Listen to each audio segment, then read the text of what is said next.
what you want, when you want it, where you want it. This is The Mesh. Footcandle Films. Film news and reviews from two guys who really like movies. This episode is brought to you by the Footcandle Film Society. For a schedule of upcoming screenings and membership information, visit the Society's website at www.footcandle.org. Hello, everyone, and welcome to Footcandle Films here on themesh.tv. My name is Alan. Over here beside me is Chris. Hello, everyone. It's Friday, or at least it is for us, and I'm ready to talk about movies. Yes, that sounds like a good plan for the show. This is Footcandle Films. This is what we do, is we talk about movies. We normally have at least a couple of movie reviews, and then we always end the show with our recommendations of the episode, something that we'd like to pull back from the vaults or think is worth you checking out to go see, either online or through some other method. But Chris, what we're going to do today is we're actually going to up the game a little bit. Okay. We're going to have 3 reviews. See, a lot of times we mostly stick with 2, but we've been fairly productive with our film going experiences the last few weeks. And I actually think we haven't recorded in a little bit longer period of time than we normally do. So we got a little catching up to do. So we're going to hit 3 film reviews in this episode. We're going to talk about the latest film by Paul Thomas Anderson, which is Phantom Thread, starring Daniel Day-Lewis. We're also going to discuss the latest Marvel of a big feature, Black Panther, directed by Ryan Coogler and starring Chadwick Boseman. Then we're going to give a 3rd review of the film Game Night, and that is the latest comedy with Jason Bateman and Rachel McAdams starring. And it's 3 kind of very different films to do in our review process, which will be interesting. Yeah. Then after the reviews, we'll go on and move into our recommendation, where both Chris and I will bring up a recommendation of a film we think is worth your time checking out online or however you have access to it. So, Chris, we got a lot to cover, got a lot to talk about. Why don't you say we just go ahead and jump right into our first review, if that's okay with you? Let's do it. All right, our first review, as I mentioned, Paul Thomas Anderson's latest film. He's the writer and director, and he has made a film starring Daniel Day-Lewis, Vicky Krieps, and Leslie Manville. That film is Phantom Thread. You can sew almost anything into the canvas of a coat. When I was a boy, I started to hide things in the linings of the garments. Things that only I knew were there. Secrets. Good morning. Will you have dinner with me? Yes. Phantom Thread, Chris, is the film starring a character called Reynolds Woodcock. Love the name, by the way. Reynolds Woodcock, he's a renowned dressmaker back in 1950s London. In his life, his very regimented and very self-prescriptive life he has is disrupted by a young, strong-willed woman named Alma, who becomes both his muse and lover.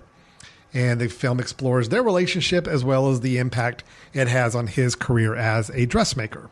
Paul Thomas Anderson, writer and director, known to many people in the film community for a lot of great films. There Will Be Blood, The Master, Boogie Nights, Magnolia, Punch Drunk Love, Inherent Vice. The guy, is not the most productive filmmaker in terms of quantity, but he does put a lot of work into his films to where almost every film he makes is considered pretty high quality. Normally he's batted around Oscar time. Most of his films have had some form of Oscar recognition over the years. Phantom Thread was no exception. It was nominated for quite a few awards. Best Picture, Best Actor, Best Supporting Actress, Original Score, Costume, Production Design, and Director. And it won Costume. So that's the only one it came away with a win for. My question to you, Chris, is, we're both very familiar with Paul Thomas Anderson's body of work. I think we've seen most all of his films, if not all of his films, between you and I together. True. Where does Phantom Thread rank, not only in Paul Thomas Anderson's body of work, but also in Mr. Daniel Day-Lewis? Because according to Mr. Day-Lewis, this is his last film. Right. Did he go out on a strong note? Did Paul Thomas Anderson continue his streak of well-respected movies? Or was this one a little off on either of those predictions? Well, it's Daniel Day-Lewis. He's always good. He's bankable. I think a lot of times with actors and directors, it's kind of what have you done for me lately type thing. Okay. So, Daniel Day-Lewis, if this is his last movie, I feel like he went out on top. Really? Yeah, Okay. I really liked his performance, and I think he did a really good job. And it wasn't actually, he won an Oscar for There Will Be Blood. Yes. Which was another Paul Thomas Anderson joint. And a lot of people were hot and cold on that performance because they felt like he chewed scenery and it was just over the top. You actually are kind of hot and cold a little bit on the movie, I think. Yeah. I don't consider it one of P.T. Anderson's best films, even though most people do. Right. I like several of his other films much, much better. Sure. So, yeah. So, for me, I feel like this, even though he didn't win an Oscar for this, I feel like kind of it was more a nuanced performance, So instead of being like in your face, and I thought the performance in There Will Be Blood was good, but this was just more nuanced, more subtle, and So, and as far as it being Paul Thomas Anderson, where does it rank with his stuff? I think it would have to. It's near the top for me, if not at the top. Wow. Okay. So very nice. Obviously, kind of high on Panther. So you did like this movie? I did. Okay. I did. Well, you and I are in the same camp. I adore this film. I actually really think it's probably one of my favorite films in the past year. I have seen it 3.5 times now. That's and it does. I gain more from it in each viewing. So I have a lot of reasons why I think I really love this film. But kind of going off the same question I asked you, I'm still got a soft spot for Boogie Nights. That's still probably my absolute favorite Paul Thomas Anderson film. But this one's really close. So Okay. To be in that same upper echelon is a good spot to be for this film. Daniel Day-Lewis, I loved his performance here. No, it's not the most showy role he's ever had. It's not the Bill the Butcher role. It's not There Will Be Blood Plainview role. But that's probably why I like it. Is I don't feel like it was not exaggerated in any way. It was a very nuanced, sometimes low key, having just a few moments of big showy dialogue, but most of the time it's a much more quiet performance. But he had a lot to do in this film with that character, which I thought was really interesting. He did more with silence and looks and facial expressions in this film than I think he has in other films where he's relied on big, boisterous talk and dialogue and actions and physicality. This is a much more smaller performance, but yet it carried a lot more throughout the film, I felt like. So I'm super high on this film. I think it's a wonderful, wonderful film for a lot of different reasons. Can you kind of pick through some of the reasons that you're giving this some high marks? Okay, it goes without saying, you mentioned how many Academy Awards it was nominated for. The one that I feel like, it should have won and it didn't was Best Picture. Okay. Excuse me. And the reason why is because, Alan, I've already commented on, Daniel Day-Lewis, his performance. I think the direction by Paul Thomas Anderson, I think it was well directed. The actresses you mentioned, Leslie Manville and Vicky Krieps, their characters were also really well written and really well acted. Basically, you could kind of say it was the three of them. They were just, it was... They were 90% of the performance. Right. There were other characters, but it was basically the three of them and the interplay between them, the interactions, and it just was really important because it's not a big action movie. It's more about what people are saying, how they're reacting to one another, how they're looking at one another. And it just... all the elements of this movie, to me, just really came together and worked really well. So it didn't get Best Picture, but I think it should have. One of the other elements we'll talk about, I think we should talk about, is the cinematography in it. The way frames are set up.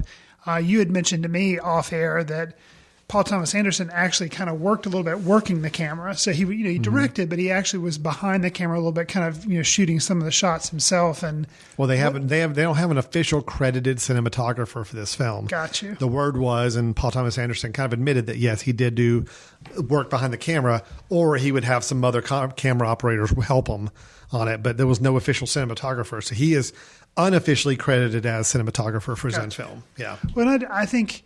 Just like Daniel Day-Lewis's character as Reynolds Woodcock, he's very intentional about what he does, very detail-oriented in all the thought that he puts into the dresses that he makes. And I think having Anderson kind of be that way with the cinematography and that, kind of involved and integral into what's going on. Not that directors aren't always kind of integral in what's going on, but, taking it one step further, taking up another job as well. I think it pays off. Some of the cinematography that I kind of paid attention to is actually kind of early on, but then there are echoes of it later in the film. The opening shot, you see a lot of workers coming in, and you view the House of Woodcock from the stairwell down below, and you look up, and there's this like skylight that puts this like heavenly light, and it's like, oh, we're ascending into the House of Woodcock, and it has this very ethereal look to it. Then they cut to shots of Reynolds, and I think Cyril also kind of descending down the stairs, like they're coming down to humanity or coming down to the earth. So there's kind of this all upstairs, downstairs play going on, like the people that are in control and the worker bees and all this kind of stuff.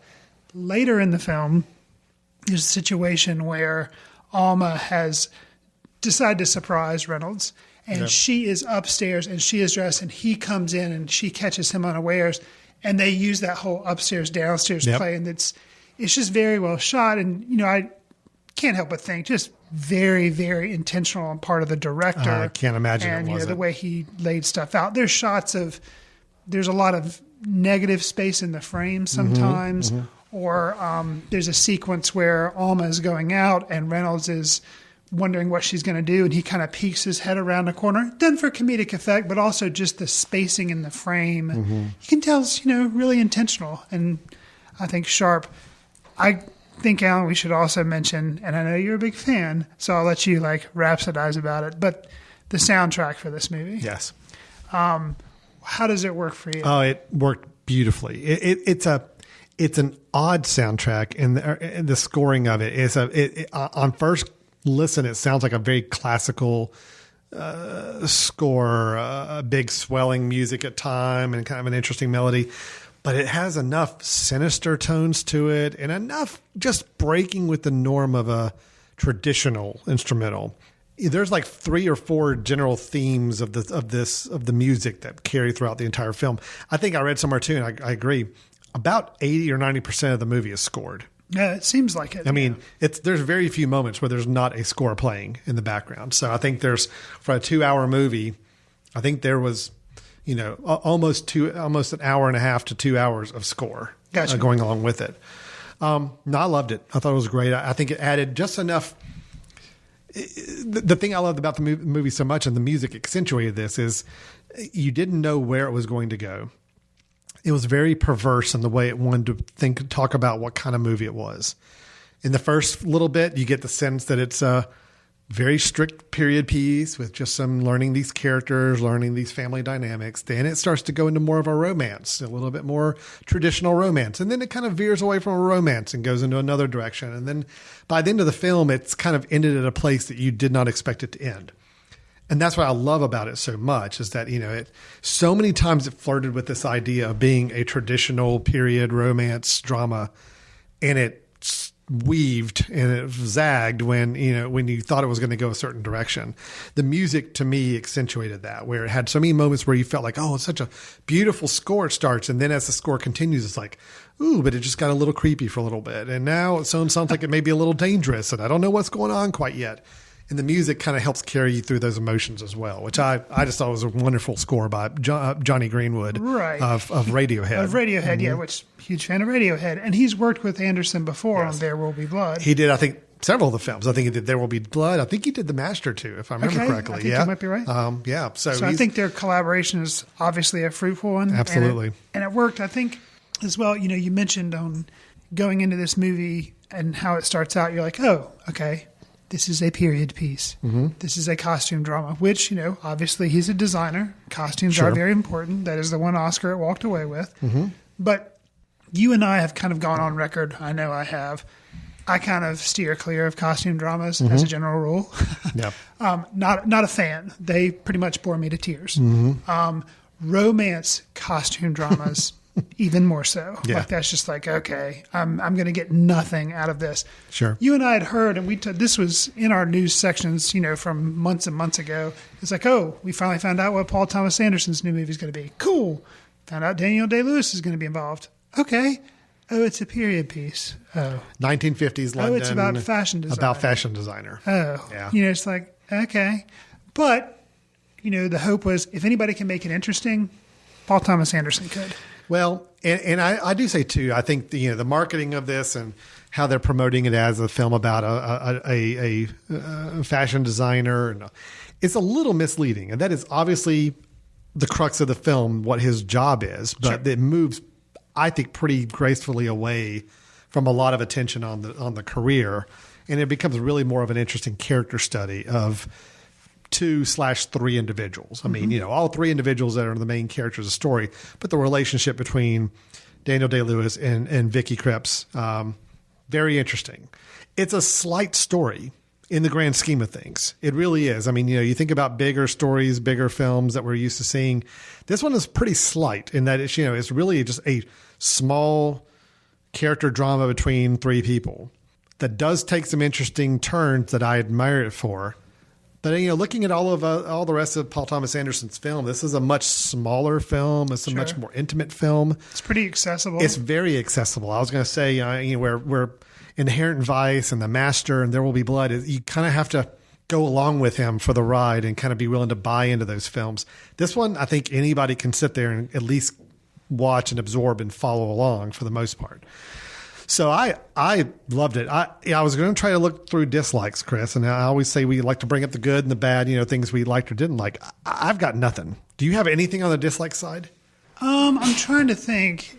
I don't think so. I think, if I were to say one thing, but it is very slight. It is long, but it kind of there are a lot of lingering shots and things but it just provides a sense of atmosphere. Mm-hmm. I was never antsy sitting there like, okay, why are they showing this? Yeah. They do a good job too, like you say. It meanders between just a relationship drama. There are some moments of humor as well. So there's actually outside of Inherent Vice, which was a pretty meant to be a lot more comedic. Right. It's one of his funnier films. I mean. I guess you go all the way back to Punch Drunk Love and maybe a little bit Boogie Nights had some humor to it. But this one was a lighter movie for the most part. I think light is maybe the word I'm looking for the most part of the film. Right. It's a lighter film. Yeah. Well, and I think because of those elements, it gives you enough to keep you interested. It does have some fashion things but I thought they were kind of interesting period details, but it never got so weighted down in that it was boring. Yeah. In a weird way, this can kind of be a food movie because they order a bunch of food at one point, and the detail they talk about the food and they show food being made, and you're just like a lot of close-ups of food, making me hungry. So, a lot of close-ups of food being served, food on plates, and of course that does play into some of the storyline later on as well. Sure. Yeah, no, I honestly don't have anything to criticize the film for. I don't either. I mean, I think there's also something to be said with, it has the threads in there about women and their roles in society. Mm-hmm. And, this has two very strong female characters in it, as in, Alma and then the sister Cyril by Leslie Manville. Yeah, both of those are really strong. Actually, a lot of commentary about, genius and suffering for your craft or suffering. Woodcock's really good at what he does. People really come to him because they like his dresses. Some girl says, "Hey, it's my goal to, be buried in one of your dresses." He's like, "Thank you." Mm-hmm. So kind of one of those things like, "Great, that's your, I hope you live up to that," or something. It was like his comment to her. So, but he also sometimes does things he doesn't like and has to work with people that he does not want to have to work with. Sure. But, so it's an interesting, not necessarily a play on fame, but just of genius and talent and what you have to, sacrifices you have to make and sacrifices he's made, maybe in his life that he's not as happy as he could be or doesn't draw close to people or can only function at his high rate of functionality if he has this strict routine that just, he can't tolerate deviances from. Doesn't have time for interruptions. No. Or distractions. Distractions. Yes. So, not to just keep heaping on the praise, but I will say there are two standout scenes for me. Okay. Specifically, I had already seen this film 3 times. Got you. And we showed it last night at another one of our film screenings. And I had things to do around town, so I knew I was going to be coming in late for the film. But I desperately wanted to make sure I made it back to be able to see both of these 2 scenes. Okay. And they both happen in the last 30 to so minutes. One is there's a New Year's Eve party that Alma attends, his muse, the female in his life, and there's a tracking shot through a crowd of a New Year's Eve party, and how it ends up in a confrontation between Reynolds and Alma, and no dialogue being said, but that whole sequence just spoke volumes in the way it was shot and the interplay between them. I loved it. Not only was the New Year's Eve party itself just visually very interesting, the way they staged it and the theatrical elements that were going on around it, but just again, once you got to the two of them and the interplay they had was really, really fascinating to watch. So that was one. And then the last one is the last 15 minutes of the film, where we have a very long, but meant to be long scene in a kitchen that basically is kind of bringing the story to a head. Yeah, and it's incredibly well acted, well paced. Oh yeah. Tense. Yes. Scene. And I could watch that scene over and over again. Yeah, that scene's a masterclass of acting, directing, cinematography, lighting, sound design. Like, just everything came. Yeah, that last scene is really huge. Something that I actually looked forward to. I've only seen it twice. I've only seen it two times. I know. Weak. But something I really enjoyed this time was there's several arguments between Alma and Reynolds. Yeah. And there's one really good, which I think they used this as her Oscar clip, Leslie Manville, when she was Best Supporting Actress. I think they used this as her Oscar clip because there's some arguments between her and Reynolds. Yes. And there's one specific where she just like, and you know she's kind of in control a lot, and she kind of runs the House of Woodcock with Reynolds. But you always assume he's kind of at the top until this one scene where she just like lays him out. I mean, and he's actually kind of like, oh, like, it's like, okay, I'll take a step. Yeah, I'll back off. Okay. So yeah, I looked forward to seeing those scenes again because I knew they were coming. And there again, as Alan and I've stated, this is a period piece. For me to want to see it more than once, for me to be anticipating scenes in it, it says a lot. For those of you who may be on the fence who haven't seen this film, imagine kind of a period piece, but done with some of the stylings of like cinematography wise or framing wise of like Stanley Kubrick, but done with the intention of kind of underlying themes of like an Alfred Hitchcock film, like Rebecca or something like that. It's got very much a Rebecca type of vibe to it. I agree. And I think the Kubrick from the shots and the framing and the pacing of the shots is very much a Kubrick style. It's an interesting mix of humor, drama, romance, and even a little tinge of gothic horror. Absolutely. Interesting. It's just a really, really fascinating mix of a film. So I guess you can tell from our review, Chris and I are big fans. Yeah, we are. Big fans. And so, yes, we are highly recommending this film, Phantom Thread, that you check out. I will say, too, because we've been talking about how wonderful the cinematography is, see it however you can. If you get a chance to still be able to see this in a theater, it is still showing a couple of places. I highly recommend you try to make it to a theater because... Yeah, I do too. Just because of... Well, and plus the soundtrack really works really well from a big theater environment. I mean, I've seen it in both theater and in a more private home viewing situation, and it definitely plays better in a large theater situation for sure. Absolutely. So that is Phantom Thread. I know he got a relatively limited distribution in January, playing still in February and March in some select cities. Probably will be online by April, May, I would guess. So hopefully a chance for people to catch it if you're not living in a larger city that has it available right now. But highly, highly recommended by both Chris and myself. All right, Chris, let's move on to our second review, which is the latest Marvel Cinematic Universe installment, which is a character that was introduced in the Captain America Civil War film, but now has his own film, as well as introducing a host of new supporting characters. That film is Black Panther.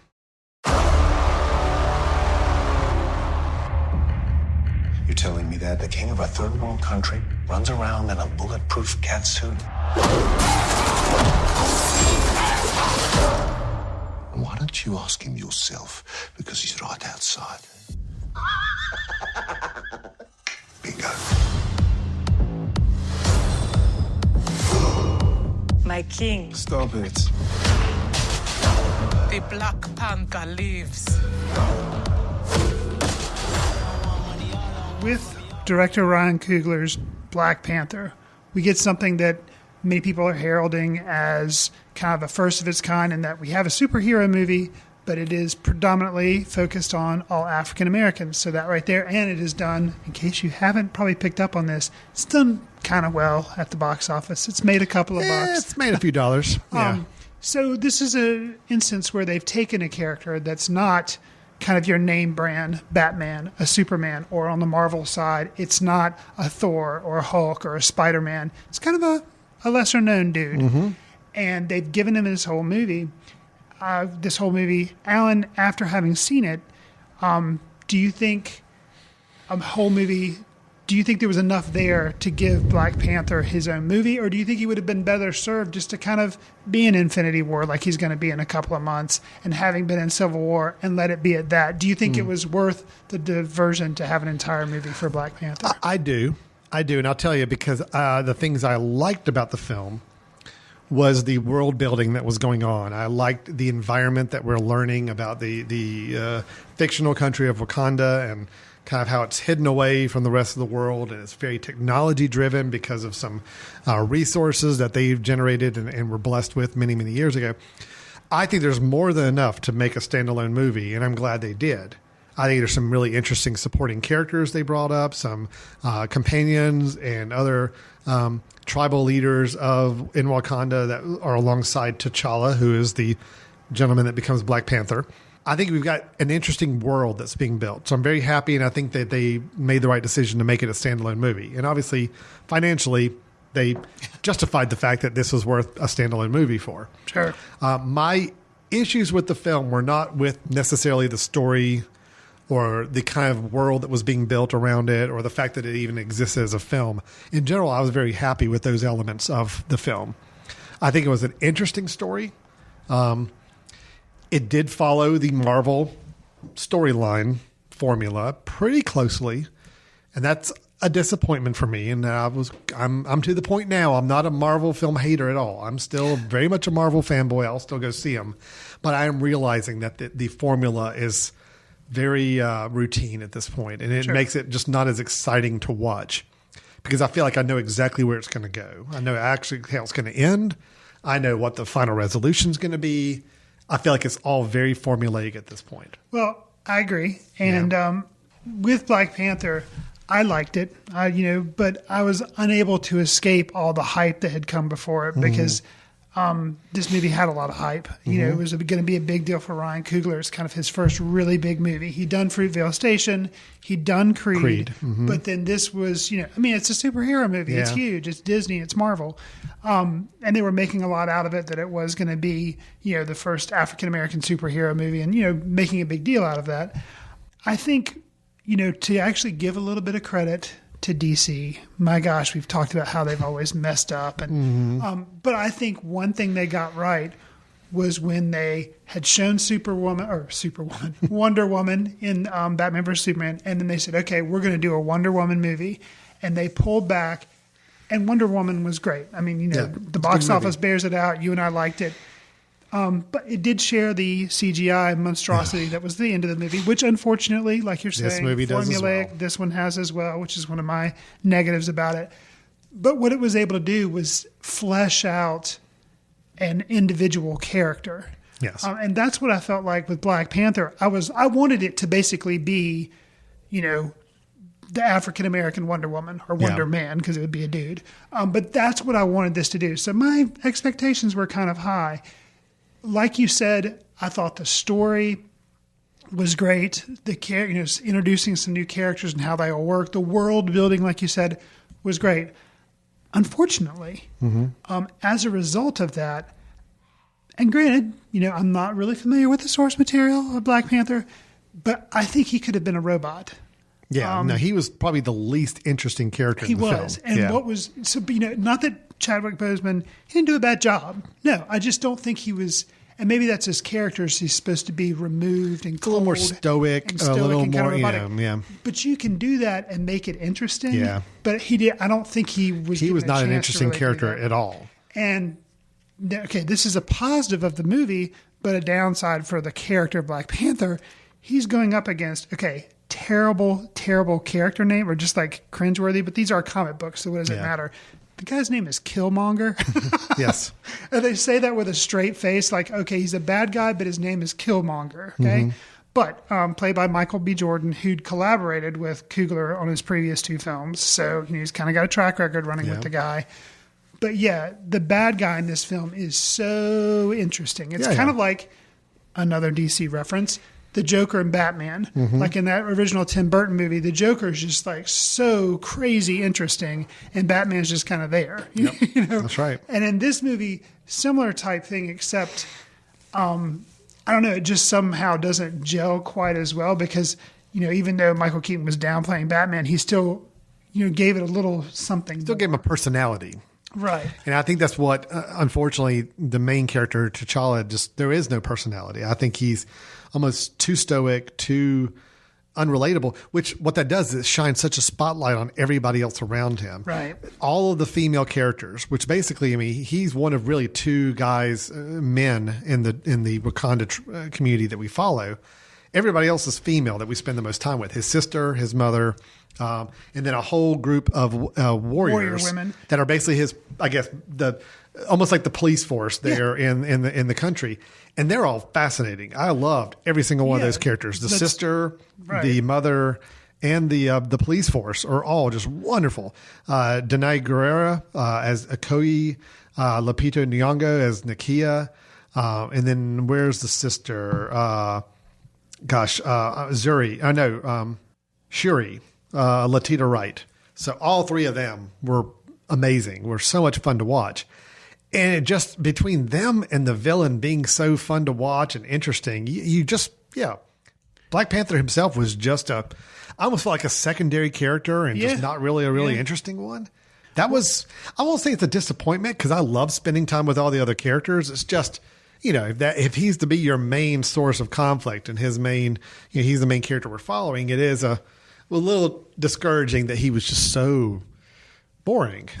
Well, there's another character, you know, like you said, character of Black Panther wasn't strong enough. His surrounding supporting characters were more interesting than he was. There, you know, I mentioned Killmonger is, you know, a big important bad guy in this movie. Andy Serkis is also in this movie, and I don't feel like he should be. He's got another, for me, cringeworthy character name.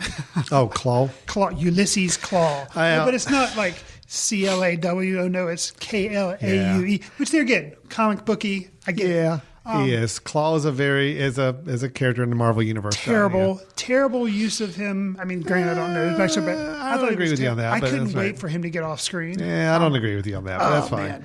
I didn't find him cringeworthy. I mean, I did feel like it was a little unnecessary. He was basically acting as a bridge to some of the other films because he had been in the Avengers Age of Ultron movie. See, I'd forgotten that. Yeah, he was in that. He was in that. How much I love he that was in that film, and so a little bit of the bridge. I was okay with that, and then even Martin Freeman, who was in the film.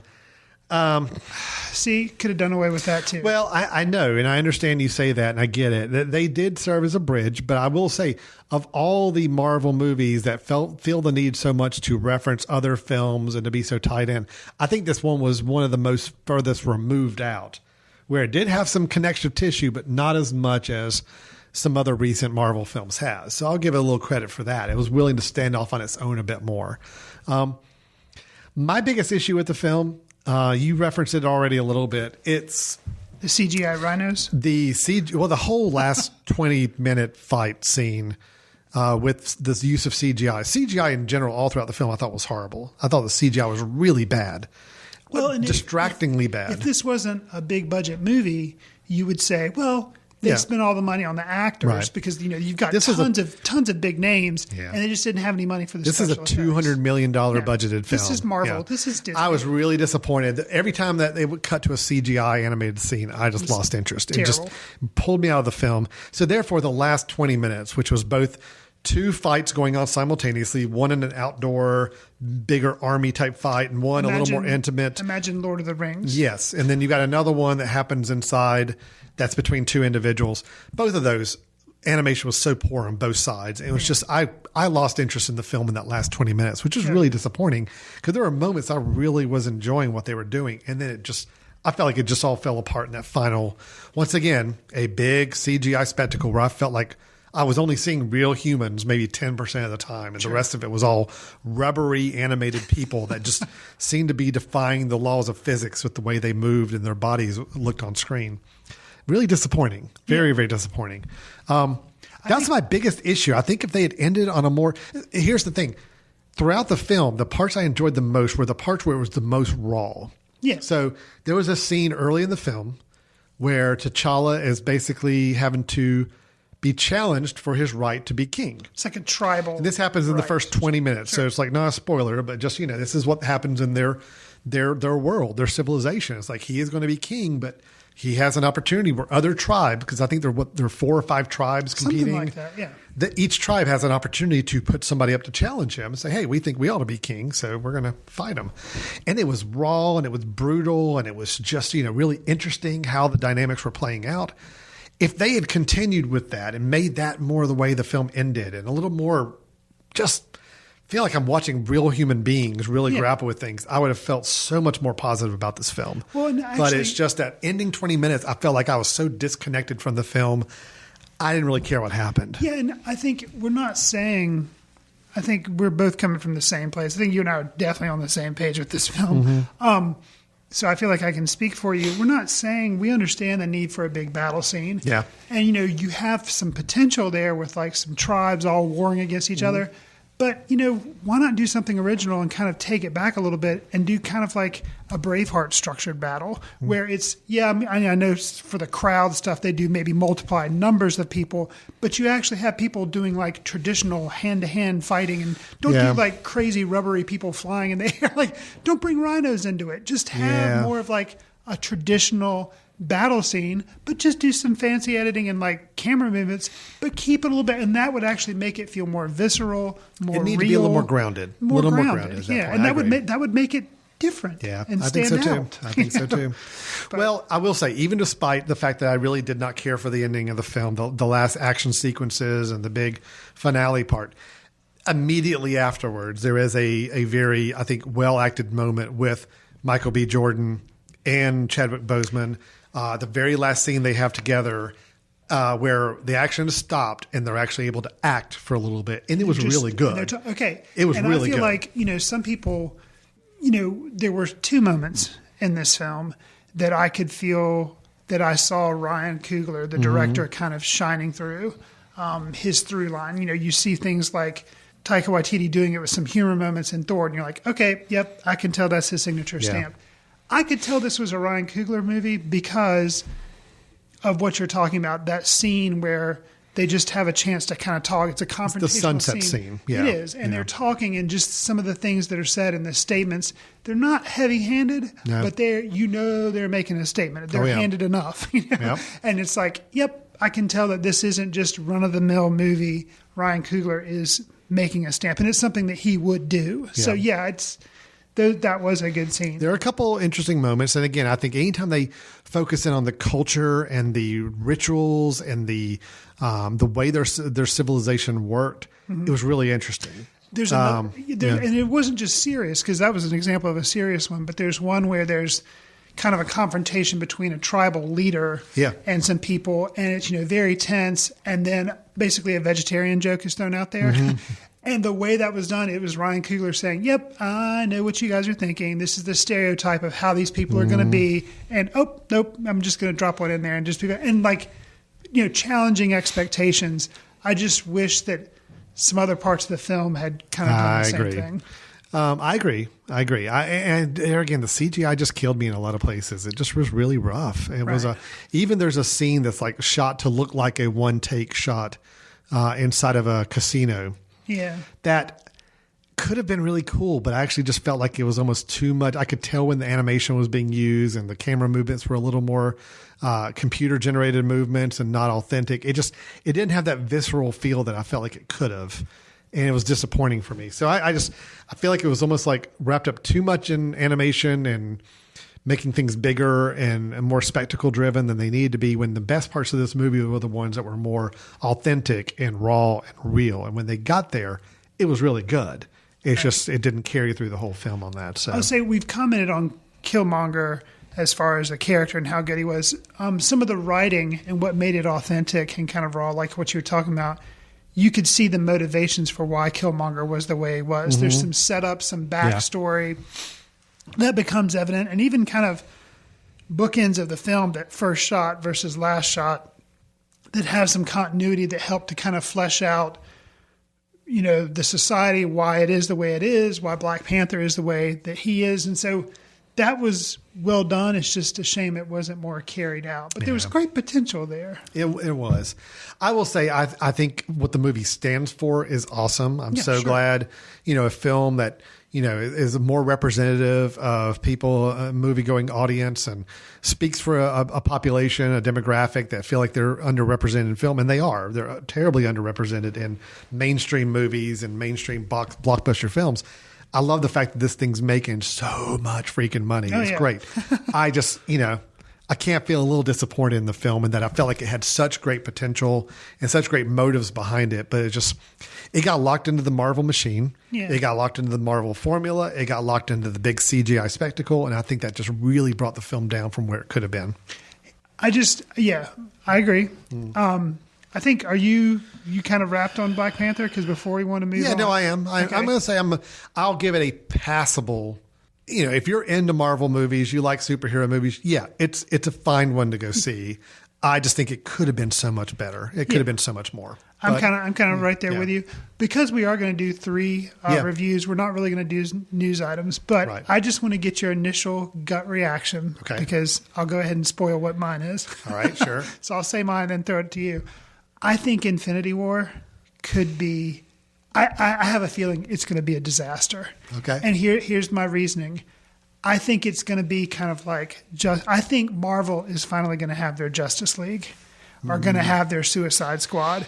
And the reason I say that was because they had a chance with Black Panther, and I feel like you say, it's fine, but a lot of the stuff that was wrong with it was these battle scenes that are formulaic and everything. Okay, now I could be wrong. I know the subject around Infinity War, but you know, you can tell from the trailer, it's like Guardians of the Galaxy. You have the Avengers. You have, you know, my number one pet peeve, which has been the downfall of Justice League and Suicide Squad, is, just a bunch of aliens like fighting and invading from space. And that's Infinity War. Granted, it has the one guy walking around with glowing stones in his glove, whatever. Like, I just think it looks like the first Avengers movie, except now we have more people to add in, because the first Avengers movie was people invading from space, and now this one's more people invading from space. Right. I think it is, but you know it'll make a lot of money anyway. Oh, I'm not. I think I'm going to royally. Okay, let's make a little bet. What are your gut reactions on Infinity? I'll tell you. Let's make a bet. Okay. Not on box office, because I don't think that's an indicator how good the film is. No. I think we ought to. What do you want to say? We want to base it on Rotten Tomatoes. So here's the thing.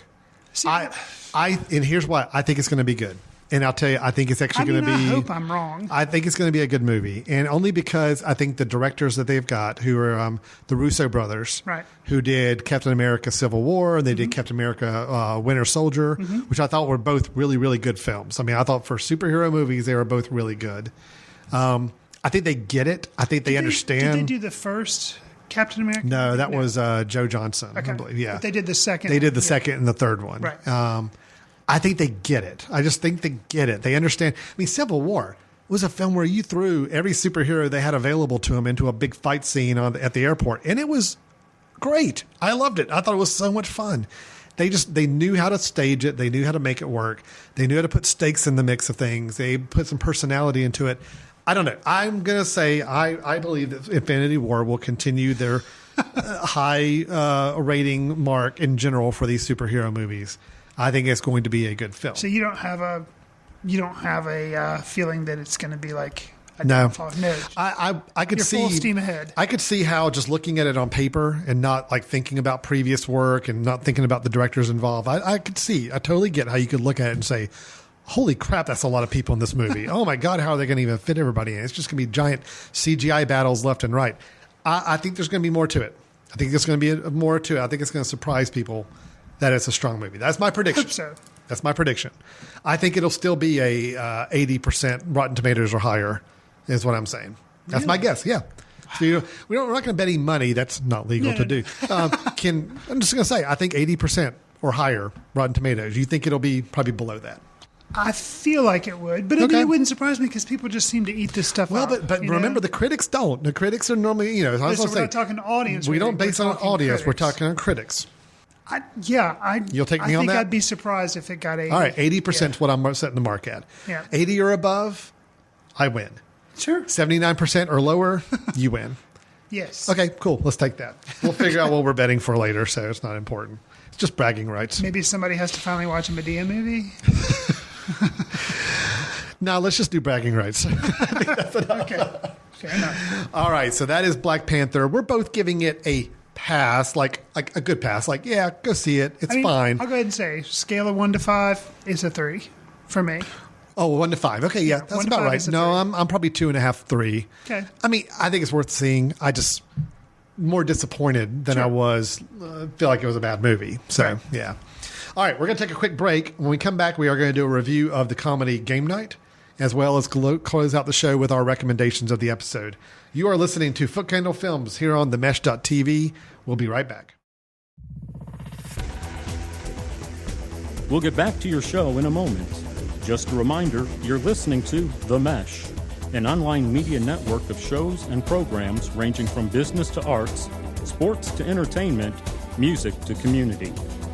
All programs are available on the website as well as through iTunes and YouTube. Find out more at themesh.tv and give us feedback on what you like. And now, as promised, back to your show. Welcome back to Footcandle Films here on themesh.tv. I'm Alan. This is Chris, as my finger points across the table to the individual by my side. Hi. And we'll get back to our reviews and further discussion of films in just a moment. But just as a quick reminder, you are listening to this show on themesh.tv. That is The Mesh, TheMesh.tv.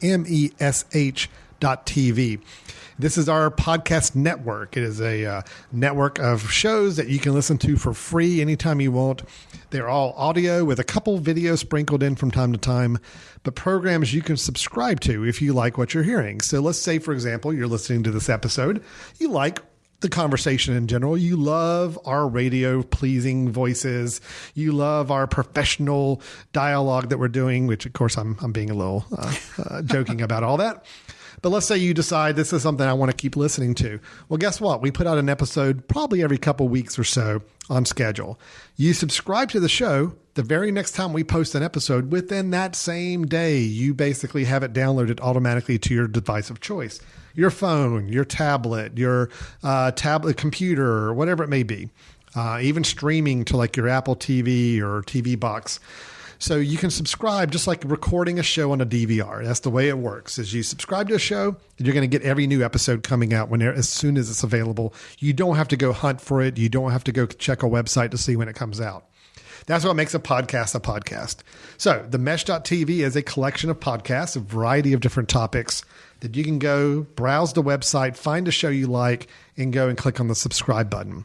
You can also find all of our shows on Apple iTunes Store, on the Google Play Store, anywhere where podcasts are found. Just search for The Mesh, or for this particular show, search for Footcandle, and you'll find us. We hope to see you as a subscriber in the future, and if you have any feedback, we'll give you some ideas at the end of the show of how you can get a hold of us with any thoughts about the show. All right, so Chris, getting back to our reviews, we had a great review of the film Phantom Thread, which you and I both gave 5 out of 5. Is that what we're saying? I mean, absolutely. Black Panther, somewhere in the 2.5 to 3 star out of 5 star, I think, between the two of us. A good movie, just disappointing in that it could have been so much better had the foundations of so many good things going on. Let's move on to our third and final review for the episode, which is the comedy Game Night. Tonight, we're taking Game Night up a notch. Oh boy. Someone in this room is going to be taken, and it's going to be up to you to find them. It's a murder mystery party. Whoever finds the victim wins the grand prize. You're not going to know what's real and what's fake. Wait a sec, you can't just come in here and break the door. Oh! Looks so real. Help me, please. This is... Guys, make sure you get a piece of this cheese. It's just... First one that follows us gets shot. Okay, roger that. You drive safe. Chris, Game Night tells the story of a group of friends who you get the impression get together on a regular basis for their game night. Mm-hmm. Something that many of us have been a part of, get together, play a board game or charades or something to that effect. However, this one turns into something a little bit more. Starts out as a murder mystery game that they're the main character, who is played by Jason Bateman. He's playing a man named Max. And Max has a brother played by Kyle Chandler, whose name is Brooks. Brooks decides to up the ante on game night a little bit and throw in a murder mystery type show, which starts to go off the rails. There's some twists and turns, and there's some action set pieces, and there's some comedy, and it's all almost like you remember that 1980s movie Clue, where, you know. Oh, I remember that 1980s movie. Yes. We'll get there. Okay. All right. So kind of in that same vein where you got a lot of characters and a lot of couples and interplay, and you don't quite know who's doing what or where it's going to end up, and a little bit of a guessing game involved.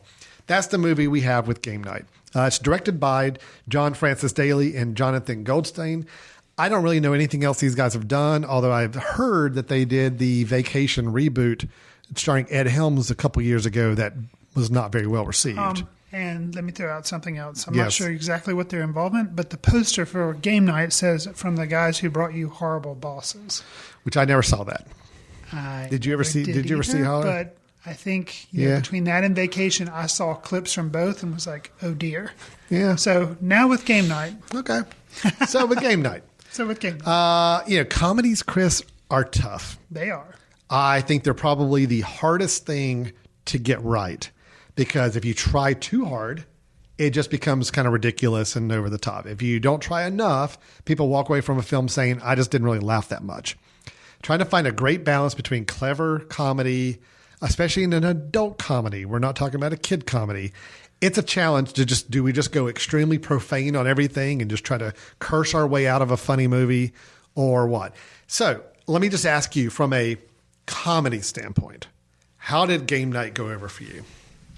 Are you going to be attending the next Game Night as a participant, or are you going to skip out? It passed to go, but it didn't collect $200. Ooh, I like that. That was really good, Chris. Did you work on that? Did you work on that for a while before? Okay. $50 bill. Okay. The thing is, I didn't laugh a lot. Okay. And with a comedy, that's kind of, there were some laughs. Mm-hmm. It's interesting you threw out the whole curse their way through the movie. Mm-hmm. The first half hour, it was like, I felt like I was watching Harlem Nights with Eddie Murphy and Arsenio Hall. Mm-hmm. I was like, people don't talk like this. This isn't the Big Lebowski we have. No, these are educated, kind of preppy people getting together to have a game night. And it was just I was like, what is going on? And I was like, is that going to be the source of humor for this movie? Mm-hmm. But then it did get past that. I did laugh a couple of times. So I was disappointed that it was not as funny as I wanted it to be. Okay. Now, because I was thinking basically this was going to kind of be a rated R version of Clue. Yeah. And I love Clue, that movie. You did. Yeah. And I have seen, I need to go and see it again because, I haven't seen it in a while, but I've seen it more than once, multiple times, love the movie.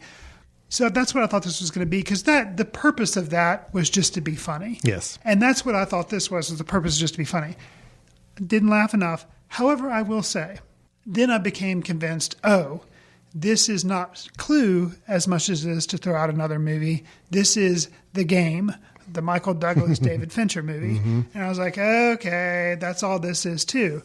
But no, a strength I will give to the movie is it manages to kind of play with that expectation of, I guess it played with the expectation of a comedy, but as to whether or not what exactly is going on, it's better written than a lot of comedies that are, a lot of comedies, because of the Will Ferrell age, got to be just improvised. Mm-hmm. Zach Galifianakis, Will Ferrell, both really funny people, but sometimes you feel like they just kind of roll the camera and they kind of say a bunch of stuff and they edit out what they think's the funniest. Sometimes it works, sometimes it doesn't. I feel like you could see that there was writing involved in this, and there was machinations and things that had to happen, and so I could admire that, and kind of some of the twists, if you will, in a comedy. Some of those I really admired. Where the film ends up, I also admire. It's just getting there. I feel like so much time was spent on maybe trying to subvert expectations about certain things. I think again, I saw this movie a couple weeks ago. So I'm trying to remember, were there 3 couples involved in game night? Yeah. So there's the main couple, which is, of course they get the most screen time. The main couple, you've got Jason Bateman, Rachel McAdams. Right. Then you had Billy Magnuson, which I didn't know, but he and then he brought a girlfriend or a date to the date night. And then you had 2 Lamar Morris and Kylie Bunbury. Okay. So yes, those 3 couples. Okay, so with those 3 couples, here's where my problem comes in, which can be a very problem with me with comedies too, because I like for people to try a bunch of different stuff and then just kind of move on, which is one of the reasons I kind of liked Deadpool, was because it was just throwing up all sorts of jokes, and what worked and what didn't, you're just like, okay, move on, next joke. And that way enough of them hit, and it was kind of random humor sometimes. With this, I felt like the only couple that got any good writing was Bateman and McAdams, because of course they're the main couple, so you would assume that they're the stars of the film, so they're going to get the. But the African American couple, they had one joke, and that joke was beaten like a dead horse over and over. Now, granted, there is payoff to that joke. Yes, there eventually, is. But I saw that coming a mile away, and even when it's like, so I was disappointed because I think they were good actors and there was more they could have done, but I was just like, give them more to do. Okay, and then the other couple that's kind of this guy who's basically, your good-looking guy who like goes through women like he changes his underwear. Okay, that's a joke. And there was potential where the woman was kind of using him as well. But there again, it was just very like surface one joke. And I wanted more. Or, I thought that could have been an opportunity for more jokes to enter in or something different. But instead, they just kind of kept hitting the same note. So, yeah. Alan, how about you with game night? I liked it better than you did. Okay. I didn't love it. I thought it was lacking in a few things that would have made it a really good comedy. Okay. A little bit along some of the lines you had criticism on, although I generally had a better time with this film. That sounds like you did. Gotcha. I like the concept greatly. I thought the concept itself was really, really fun. My big complaint of the film, I'm just going to jump to the complaint and then I'll talk about the things I like. My big complaint with the film is I didn't think they gave the concept enough time to really breathe. We spent so much time on the front setting up everything. Then we get to the actual game, and I felt like the game itself was pretty short shift. Yes. Because I got this idea of like, oh, wow, they're going to split the 3 couples up, and they're all 3 going to be competing, and it's going to be them trying to find out who can solve the next clue and get to it. And that whole part of the film was really short. It was really slight. And then it just turned into more action movie at the end, and it just didn't really – it lost that whole concept. It lost the conceit of what they were trying to do. I think if they'd spent more time on the true game and it be like these couples really spending time trying to solve the clues and moving one step ahead of each other and competing against each other in some way, that would have been fun. But I think they actually kind of got a sense of what was going on all way too quickly, like really figuring out what was going on, which kind of made the movie less fun for me at that point. So I think that the pacing and the way the movie was structured could have been a lot stronger to keep it being really funny and enjoyable. That being said, I like a lot of the actors here. I think they're funny. Could it have been funnier? Absolutely. Were there times where I think the jokes just didn't really work or just they could have been funnier with the delivery? Yes, absolutely. I, in general, really always like Jason Bateman. I was just happy to see Jason Bateman in a comedy movie that actually kind of worked for me. I mean, he's been in some really horrible comedy movies in recent years. And I mean, this is a guy who I just adore on Arrested Development. Sure. To me, he could do no wrong after doing those 2 or 3 years of Arrested Development. He really reinvented himself as a comedic actor, and I love watching him. But this is the first movie I've seen him in that I thought, yeah, okay, this is like playing to his strengths. It's letting him be a good comedic actor. And Rachel McAdams, I thought they were a great couple. I enjoyed them as a couple and their chemistry. I like the other characters of their game night party. I think Lamorne Morris, who I've liked a lot on the show New Girl that I watch, he's really funny. And I think he has, even though, yes, he and his girlfriend have one joke that kind of carries through, I really like the payoff of the joke.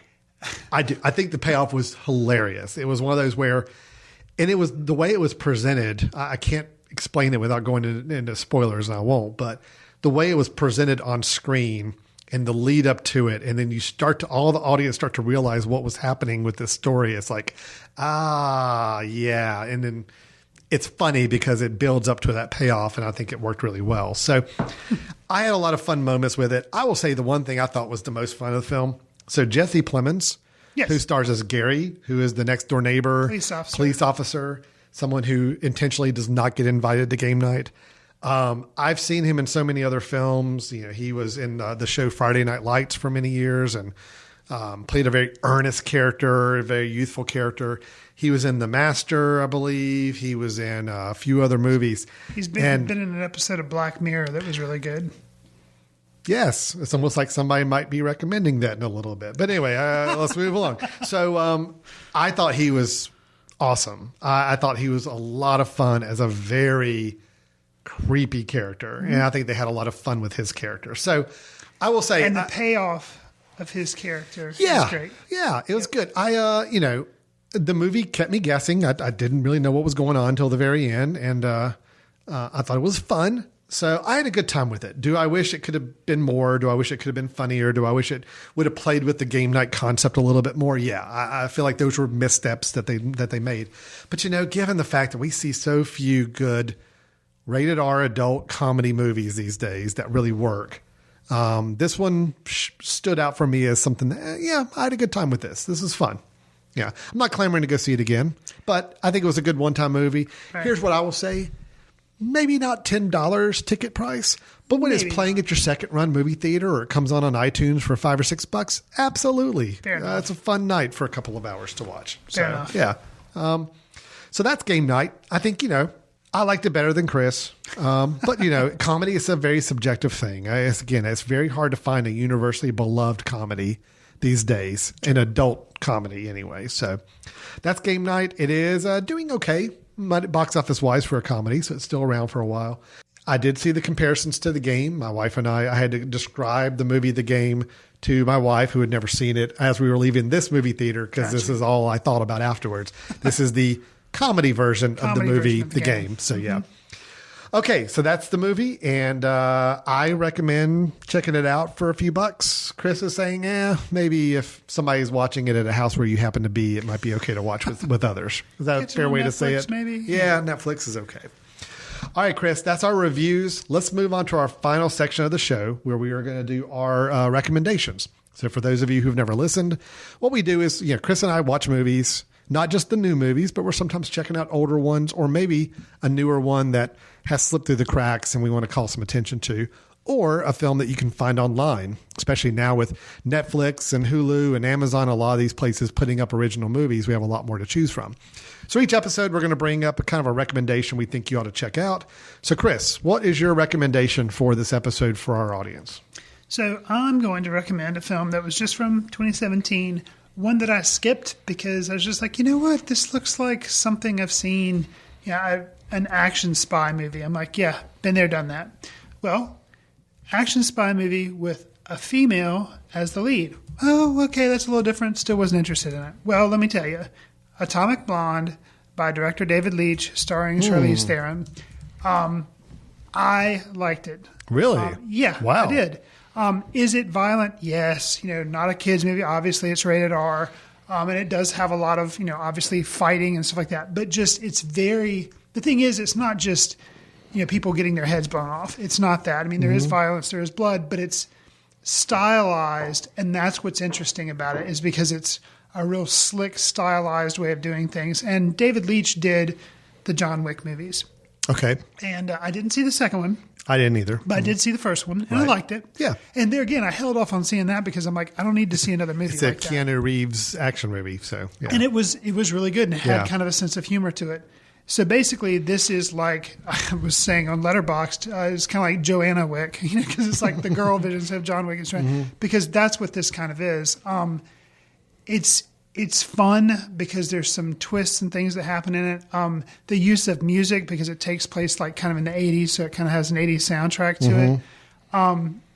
Charlize Theron has this fight scene that is done to the soundtrack of Father Figure by George Michael. Oh, wow. That's amazing. Wow. Okay. And if you've seen the shot in the trailer, you've seen a little bit of it with like I think it's a hose or an extension cord that goes out a window that she kind of uses as like a big piece of rope, and like interesting. I'm now curious about this film. It's one of my favorite uses of music, like a music type scene in a 2017 movie.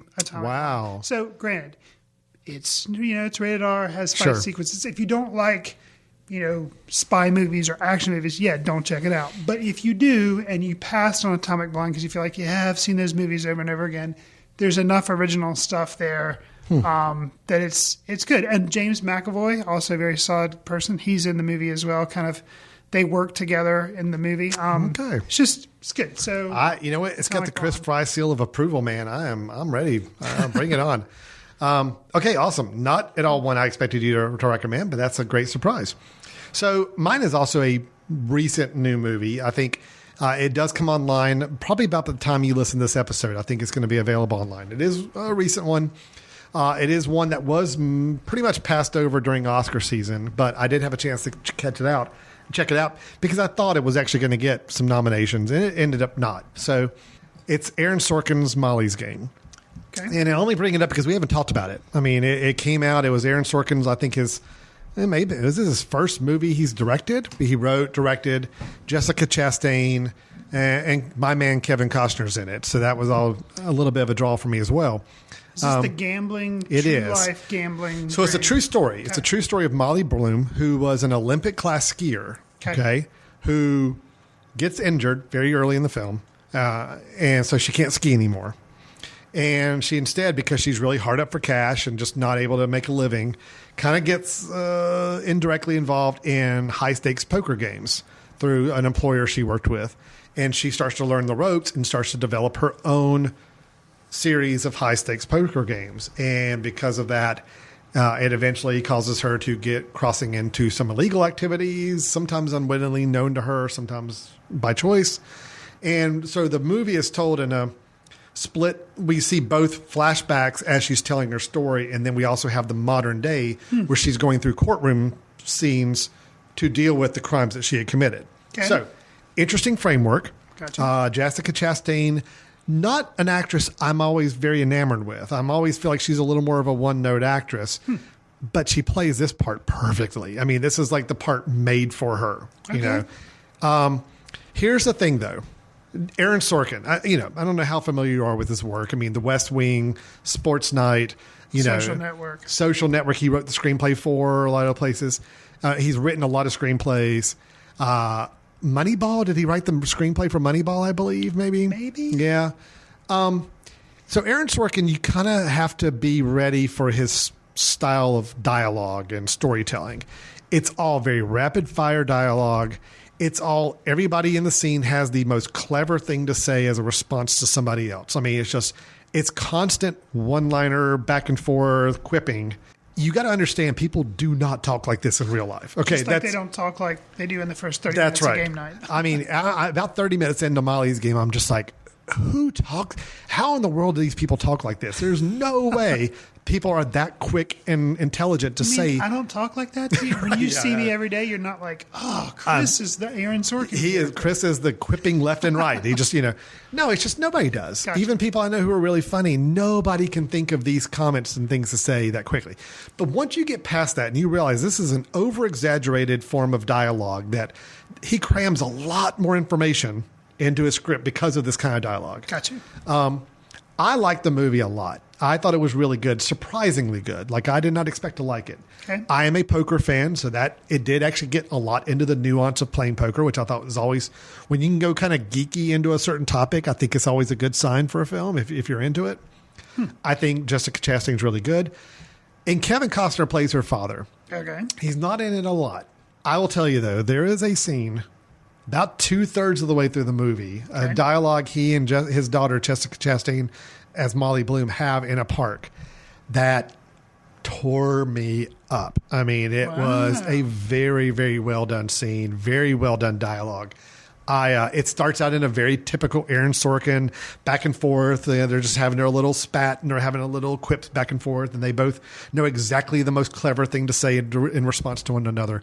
But then it slows down and it lets him be real for a few minutes, and whew, it is good. So that alone probably will make me recommend this film. Worth the price of admission just for that scene. I definitely think it's worth checking out. But just as long as you can kind of get through and understand the Aaron Sorkin style of dialogue as being this very heightened version of dialogue, I think in general the story is interesting. The fact that it's a true story, I think, is fascinating.